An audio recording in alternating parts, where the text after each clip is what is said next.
Hi mga ka-Twin Bell! Good morning! Happy Sunday everyone! Ayan, nagluto tayo ng sinigang. Pork sinigang. And then pork adobo. O, diba? Meron ba kayo niyan? Wala kayo niyan. Ha?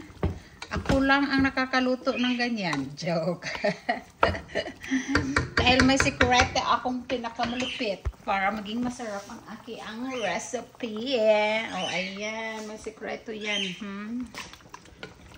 Ang adobo ni Twin Bell. Yummy yan, mga ka-Twin Bell. Yummy. Yummy, yummy yan. Ayaw pa naman ni Whitey ng mga matitigas na bagay. Sandok, ayaw niya yan makita. Kasi si Whitey, matanda na kasi yan, masyado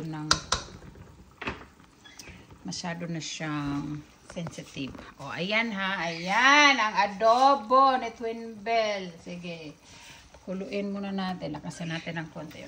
At ito din ang kanyang sinigang. Hindi atay. O, sinigang. Plastic lang ang gamitin nating sandok para hindi makita ni Whitey. Ayan, o, ang sarap niyan, o, lambot. Short update tayo mga ka-Twin Bell. Nagluto ako ng sinigang para sa kanila dahil gusto nila ito. Ayan, sinigang sa baboy. Sinigang na baboy at adobong baboy. Takpan natin dahil ko, nasan ang takip? Takpan natin si adobo. Papakuluin muna natin.